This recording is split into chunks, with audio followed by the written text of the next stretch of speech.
بسم اللہ الرحمن الرحیم۔ حضرت امام مہدی علیہ السلام کی ممکنہ آمد کے ارد گرد موجود علامات اور واقعات پر جب ہم گہرائی میں سوچتے ہیں اور احادیث نبوی کا مطالعہ کرتے ہیں اور دنیا کی موجودہ صورتحال پر نظر ڈالتے ہیں تو یقین ہو جاتا ہے کہ امام مہدی علیہ السلام کا ظہور عنقریب ہونے والا ہے۔ بہت سے لوگوں کا خیال ہے کہ یہ رجحانات مہدی کی جلد واپسی کی طرف اشارہ کرتے ہیں، جس کا کام صحیح راستے کو بحال کرنا ہے۔ سچائی کی تلاش کی یہ پیاس لوگوں کو پیشنگوئیوں پر غور کرنے پر مجبور کرتی ہے اور ان کے لیے اس پرآشوب دور میں حضرت امام مہدی علیہ السلام کی تعلیمات کی طرف رجوع کرنا کوئی معمولی بات نہیں ہے۔ اب سوال یہ پیدا ہوتا ہے کہ لوگ امام مہدی علیہ السلام کو کیسے پہچانیں گے؟ تو آئیے جاننے کی کوشش کرتے ہیں، لیکن اس سے پہلے اگر آپ ہمارے چینل پر نئے ہیں تو چینل کو سبسکرائب کریں اور ویڈیو کو شیئر ضرور کریں۔ حضرت امام مہدی علیہ السلام سید اور اولاد فاطمہ زہرا میں سے ہیں اور آپ کا قد و قامت قدر دراز، بدن چست، رنگ کھلا ہوا اور چہرہ پیغمبر خدا صلی اللہ علیہ وسلم کے چہرے سے مشابہ ہوگا، نیز آپ کے اخلاق پیغمبر خدا سے پوری مشابہت رکھتے ہوں گے۔ آپ کا اسم شریف محمد، والد کا نام عبداللہ اور والدہ صاحبہ کا نام آمنہ ہوگا۔ زبان میں قدر لکنت ہوگی، جس کی وجہ سے تنگ دل ہو کر کبھی کبھی ران پر ہاتھ ماریں گے۔ آپ کا علم لدنی یعنی خداداد ہوگا۔ آپ کے ظہور سے قبل ملک عرب اور شام میں ابو سفیان کی اولاد میں سے ایک شخص پیدا ہوگا جو سادات کو قتل کرے گا۔ اس کا حکم ملک شام و مصر کے اطراف میں چلے گا۔ اس درمیان میں بادشاہ روم کی عیسائیوں کے ایک فرقہ سے جنگ اور دوسرا فرقہ سے صلح ہوگی۔ لڑنے والا فریق قسطنطنیہ پر قبضہ کرے گا۔ بادشاہ روم دارالخلافہ کو چھوڑ کر ملک شام میں پہنچ جائے گا اور عیسائیوں کے دوسرے فریق کی اعانت سے اسلامی فوج ایک خونریز جنگ کے بعد فریق مخالف پر فتح پائے گی۔ دشمن کی شکست کے بعد موافق فریق میں سے ایک شخص نعرہ لگائے گا کہ صلیب غالب ہو گئی اور اس کے نام سے یہ فتح ہوئی ہے۔ یہ سن کر اسلامی لشکر میں سے ایک شخص اس سے مار پیٹ کرے گا اور کہے گا کہ نہیں، دین اسلام غالب ہوا اور اس کی وجہ سے یہ فتح نصیب ہوئی۔ یہ دونوں اپنی اپنی قوم کو مدد کے لیے پکاریں گے، جس کی وجہ سے فوج میں خانہ جنگی شروع ہو جائے گی۔ بادشاہ اسلام شہید ہو جائے گا۔ عیسائی ملک شام پر قبضہ کر لیں گے اور آپس میں ان دونوں عیسائی قوموں کی صلح ہو جائے گی۔ باقی مسلمان مدینہ منورہ چلے آئیں گے۔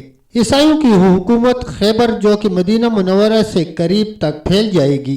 اس وقت مسلمان اس فکر میں ہوں گے کہ امام مہدی علیہ السلام کو تلاش کرنا چاہیے تاکہ ان کے ذریعے سے مصیبتیں دور ہوں اور دشمن کے پنجہ سے نجات مل جائے۔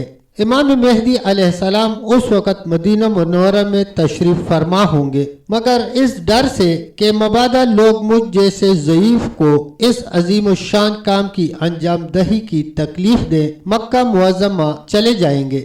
اس زمانہ کے اولیاء کرام اور ابدال اعظام آپ کو تلاش کریں گے۔ بعض آدمی مہدی ہونے کے جھوٹے دعوے بھی کریں گے۔ حضرت امام مہدی علیہ السلام رکن اور مقام ابراہیم کے درمیان خانہ کعبہ کا طواف کرتے ہوں گے کہ مسلمانوں کی ایک جماعت آپ کو پہچان لے گی اور آپ کو مجبور کر کے آپ سے بیعت کر لے گی۔ اس واقعہ کی علامت یہ ہے کہ اس سے قبل گزشتہ ماہ رمضان میں چاند اور سورج کو گرہن لگ چکے گا اور بیعت کے وقت آسمان سے یہ آواز آئے گی، ھذا خلیفۃ المہدی فاستمعوا لہ واطیعوا۔ اس آواز کو اس جگہ کے تمام عام و خاص سن لیں گے۔ بیعت کے وقت آپ کی عمر مبارک 40 سال ہوگی۔ خلافت کے مشہور ہونے پر مدینہ کی فوجیں آپ کے پاس مکہ معظمہ چلی آئیں گی۔ تمام عراق اور یمن کے اولیاء کرام و ابدال اعظام آپ کی محبت میں اور ملک عرب کے تمام لوگ آپ کے لشکر میں داخل ہو جائیں گے۔ اور اس خزانہ کو جو کعبہ میں مدفون یا جس کو رتاج الکعبہ کہتے ہیں نکال کر مسلمانوں پر تقسیم فرما دیں گے۔ جب یہ خبر اسلامی دنیا میں پھیلے گی تو خراسان کا ایک شخص بہت بڑی فوج لے کر آپ کی مدد کے لیے روانہ ہوگا، جو راستہ میں بہت سے عیسائیوں اور بددینوں کا صفایا کر دے گا۔ اس لشکر کے مقدمت الجیش کی کمان منصور نامی ایک شخص کے ہاتھ میں ہوگی۔ وہ سفیانی جس کا ذکر اوپر گزر چکا ہے اہل بیت کا دشمن ہوگا، اس کی ننیال قوم بنو کلب ہوگی۔ حضرت امام مہدی علیہ السلام کے مقابلے کے واسطے اپنی فوج بھیجے گا۔ جب یہ فوج مکہ و مدینہ کے درمیان ایک میدان میں پہاڑ کے دامن میں مقیم ہوگی تو اس جگہ اس فوج کے نیک و بد سب کے سب زمین میں دس جائیں گے، اور قیامت کے دن ہر ایک کا حشر اس کے عقیدے اور عمل کے مطابق ہوگا۔ ان میں سے صرف 2 آدمی بچیں گے، ایک حضرت امام مہدی علیہ السلام کو اس واقعہ کی اطلاع دے گا اور دوسرا سفیانی کو۔ عرب کی فوجوں کے اجتماع کا حال سن کر عیسائی بھی چاروں طرف سے فوجوں کو جمع کرنے کی کوشش میں لگ جائیں گے اور اپنے اور روم کے ممالک سے فوج کثیر لے کر امام مہدی علیہ السلام کے مقابلے کے لیے شام میں جمع ہو جائیں گے۔ تب تک دوستو اتنا ہی، ملتے ہیں انشاءاللہ ویڈیو کے اگلے حصے کے ساتھ۔ تب تک کے لیے اللہ حافظ، اللہ نگہبان۔